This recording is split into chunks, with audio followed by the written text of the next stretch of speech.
Assalamualaikum warahmatullahi wabarakatuh. Kembali lagi kita update stok untuk unit hari ini ya. Di sini ada unit yang seperti bisa kita lihat di video ya. Ini adalah Suzuki R3. Kalau dilihat dari eksteriornya, ini merupakan R3 tipe GX ya, yang sudah facelift tahun 2018 pemakaian, 2017 perakitan. Nah itu kalau dari eksteriornya memang benar ini R3, tapi ini bukan R3 pada umumnya ya.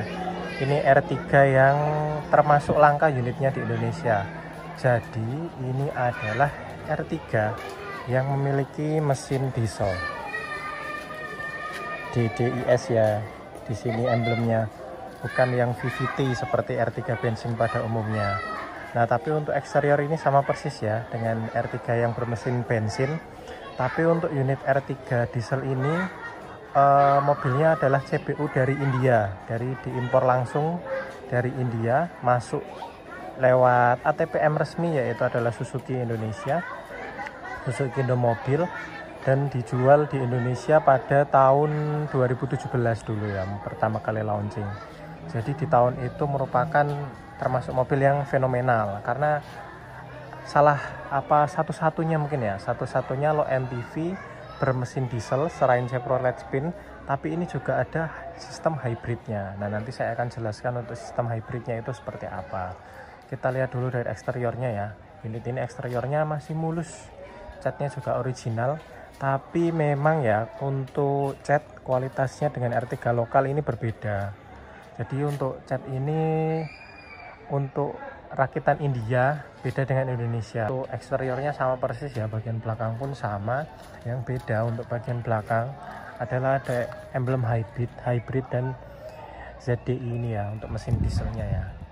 Nah mobil ini juga asli AB tangan pertama, pajaknya panjang sampai bulan 2 tahun 2025. Ini untuk lampu-lampunya masih nyala semua ya.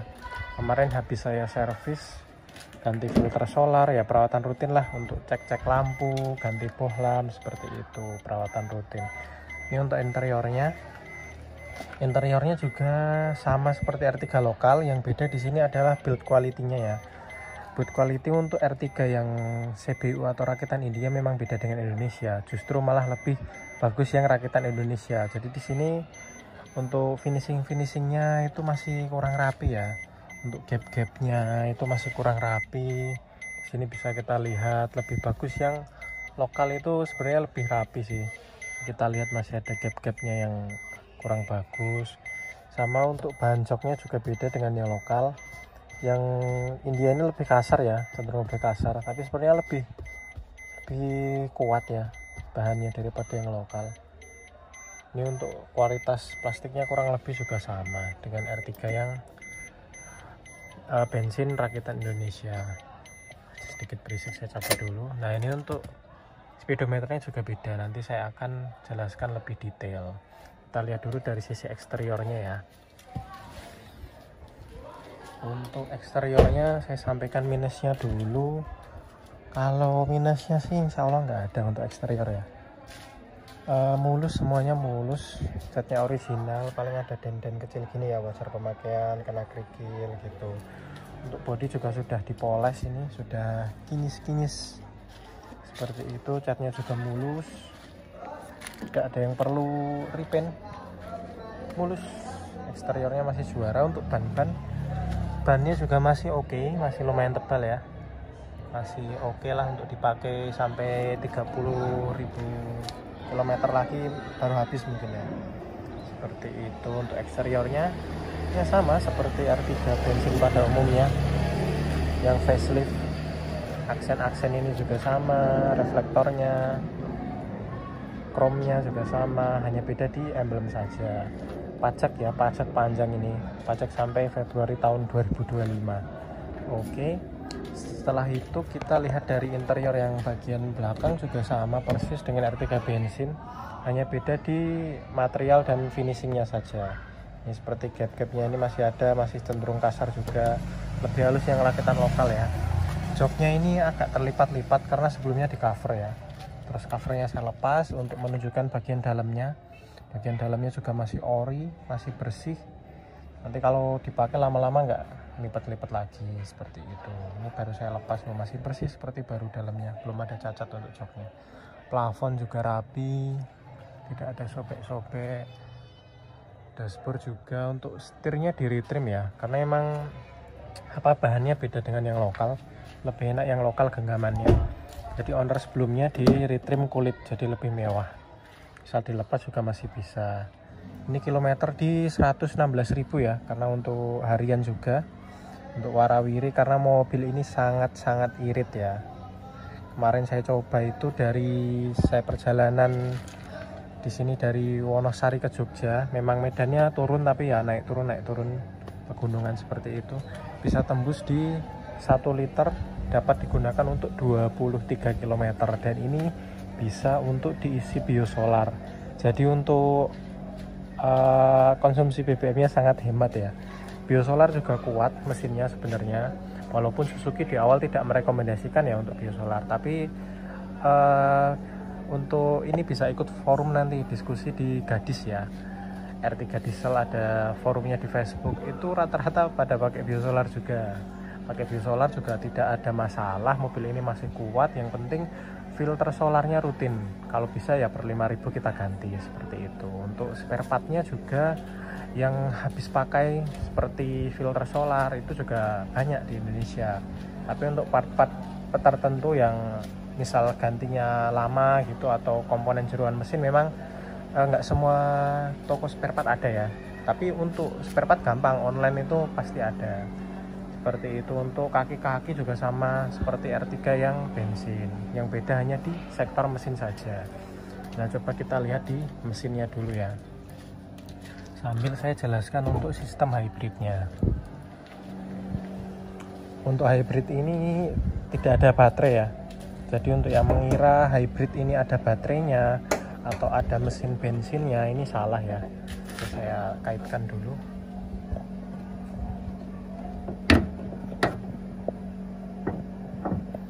Jadi untuk sistem hybridnya Suzuki ini tidak menggunakan baterai tambahan. Baterainya ya dari aki itu sendiri. Aki di sini sebagai baterai hybridnya. Dan untuk sistemnya juga tidak dengan 2 mesin, yaitu hanya 1 mesin solar ini aja, 1 mesin bahan bakar diesel ini saja.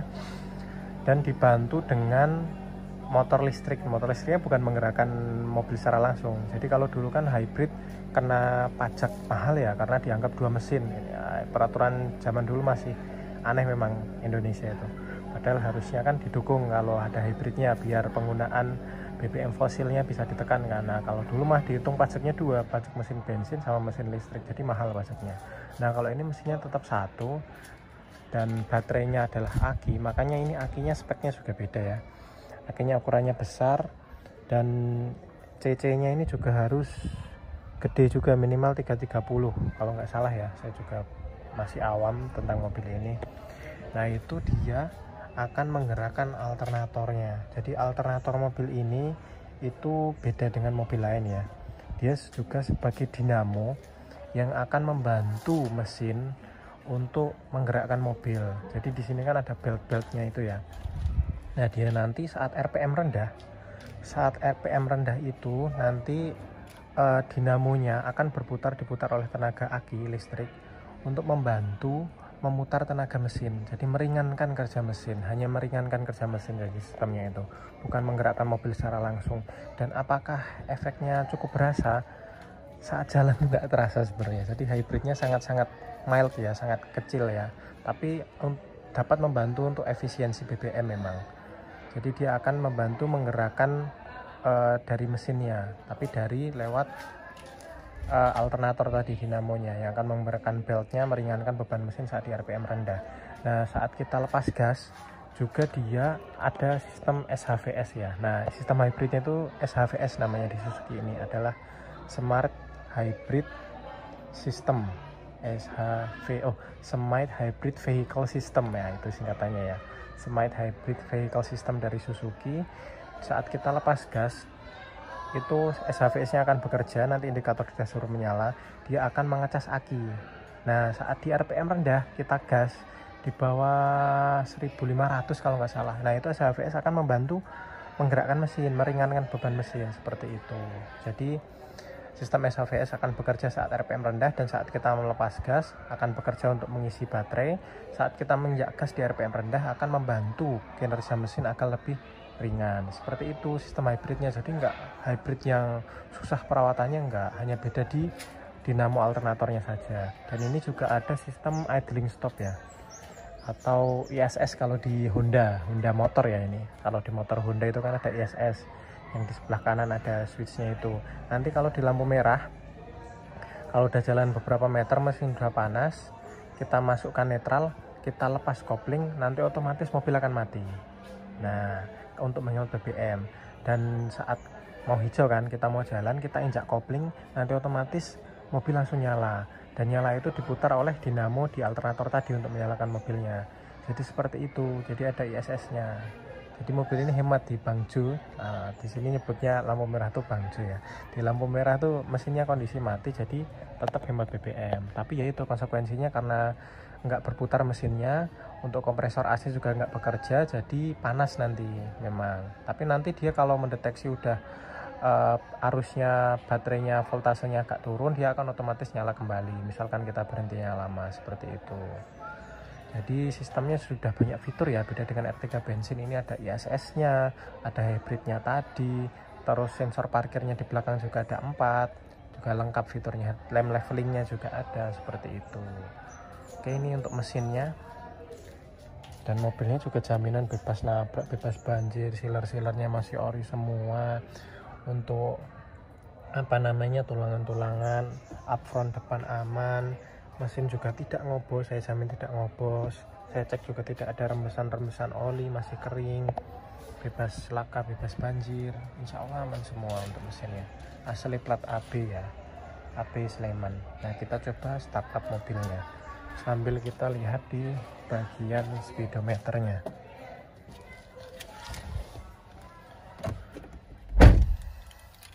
Kita masukkan kunci di ignition on ya. Kilometernya ada di 116.000 ya. Oke, kita injak kopling, kemudian kita starter. Starternya jreng, langsung nyala ya. Jadi mobil ini starternya jreng, masih sehat semua. Nah, untuk AC juga di sini fiturnya beda dengan yang lokal ya. AC di sini ada heaternya, karena di India sana kan ada yang daerah yang panas dan yang dingin, beda dengan Indonesia yang semuanya iklimnya tropis. Jadi ini fitur yang dari India masih dipertahankan, karena emang diimpor langsung dari India ya mobil ini. Itu ada heaternya, sama ada untuk pengambilan udara dari luar, bisa kita matikan, kita hidupkan. Untuk AC nya juga bisa kita matikan, hidupkan, dan ada defogger kaca belakangnya. Jadi lengkap. Kalau yang R3 di Indonesia kan ini dummy ya, kosong, nggak bisa ada pilihan ini ya. Kalau R3 yang dari India lengkap, pengaturan arah AC-nya juga lengkap ini. Seperti itu, fiturnya lebih komplit. Dan speedometernya juga beda ya. Speedometernya juga beda. Di sini ada RPM-nya, cuma sampai 6.000 karena ini diesel. Di sini ada speedometernya dan ada indikator SHVS. SHVS nanti indikatornya bisa nyala sih kalau pas kita jalan. Untuk BBM-nya indikatornya di sini. Ini nanti indikator perpindahan gigi ya. Jadi di sini ada indikator perpindahan gigi. Kapan kita harus naik, sekarang masuk gigi berapa, nanti akan tampil di sini. Misalkan gigi 2, nanti ada panah kecil ke atas, berarti suruh menaikkan ke gigi 3. Atau misalkan suruh menurunkan ke gigi 1, juga ada panah ke bawah di sini. Jadi lengkap. Indikatornya lengkap, speedometernya juga bagus. Kita lihat di sektor mesin saat dinyalakan ya, apakah suaranya halus atau kasar atau seperti apa. Oke, kita lihat di mesinnya. Suara mesinnya halus ya, tapi khas diesel, masih ada krang gitu, pasti ada. Dan ini kondisi mesinnya juga sudah panas, saya jamin tidak ngopos, tidak ada cipratan oli, tidak ada uap oli berlebihan yang keluar. Jadi untuk ring pistonnya, untuk linernya, insya Allah aman semua, tidak ada ngopos. Dan kita lihat di situ juga ada intercoolernya. Ini adalah turbonya di sebelah sini. Dan ini adalah intercooler untuk mendinginkan udara sebelum masuk ke ruang mesin. Jadi ini sudah turbonya juga, setahu saya sudah VCT ya. Jadi ini mesin 1300 cc diesel ditambah turbo intercooler. Jadi sebenarnya mesinnya bagus ini untuk LMPV. Ada smart hybridnya juga. Mobil yang paling banyak fitur ini untuk LMPV dan sangat-sangat irit. Nah ini suara mesinnya bisa kita dengarkan ya. Suara mesinnya gurih, krang renyah suaranya, khas diesel sehat.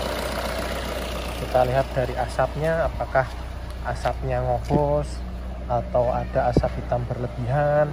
Dan di sini asapnya bersih sekali. Kita lihat tidak ada asap yang terlihat, kondisi mesin nyala ya ini ya. Aromanya juga masih seger asapnya, tidak ada aroma oli terbakar atau BBM berlebih seperti itu. Jadi mesinnya ini masih sehat, koplingnya juga masih enteng. Kita masuk lagi. Nah koplingnya ini juga masih enteng ya. Oke, itu tadi ya review singkat tentang mobil ini. Mungkin ada beberapa bagian terlewat, saya mohon maaf karena bikin videonya selalu dadakan ya, selalu dadakan saja tanpa ada skrip sebelumnya. Saya sampaikan yang saya ketahui saja tentang mobil ini. Dan mobil ini juga service record di Suzuki, perawatannya rutin, ganti oli di Suzuki, seperti itu. Oke, cukup sekian review dari saya. Silahkan dibeli, harganya murah saja ya, 145 juta. Oke, wassalamualaikum warahmatullahi wabarakatuh. Terima kasih. Ya ini tambahan ya, saya akan menjelaskan fitur-fiturnya juga, tadi belum saya jelaskan di sebelah sini. Nah lengkap kan, di sini tuh lengkap sekali, mulai dari sensor parkir. Untuk menyalakan menghidupkan sensor parkir belakang ada 4 titik ya, beda dengan yang lokal kayaknya cuma 2 titik. Terus ini untuk idling stopnya tadi atau auto start stop bisa kita nyalakan matikan. Nah kalau kita matikan di sana ada indikatornya off, jadi saat di lampu merah mobil akan tetap nyala, kita lepas kopling netral nyala.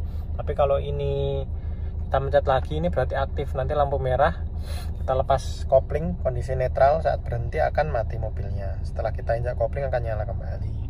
Kemudian di sini ada fog lamp dan headlamp leveling. Lalu untuk indikatornya terlihat tidak ya, kita coba dulu. Nah di situ ada SHVS di sini ya, indikator tadi pas nyala ya. SHVS itu menunjukkan sistem SHVS-nya kapan bekerja. Seperti yang saya jelaskan tadi, dia akan menyala saat RPM rendah, membantu meringankan kerja mesin. Kemudian saat kita lepas engine brake atau kita lepas gas, saat jalan menurun dia juga akan menyala, tandanya dia mengisi akinya. Seperti itu. Untuk yang lain sama sih indikatornya, fitur-fiturnya. Oke, terima kasih. Dan juga untuk R3 ini ada ininya ya, Twitter. Ada Twitternya, jadi suaranya lebih bagus daripada R3 yang lokal atau yang bensin. Nah dari India ada Twitternya. Ininya juga beda lampunya ya, desainnya lebih bagus. Terus ini ada day and night mirrornya, untuk rear mirrornya pengaturan. Jadi itu ya bedanya untuk interior dengan yang R3 lokal atau R3 bensin. Oke, terima kasih.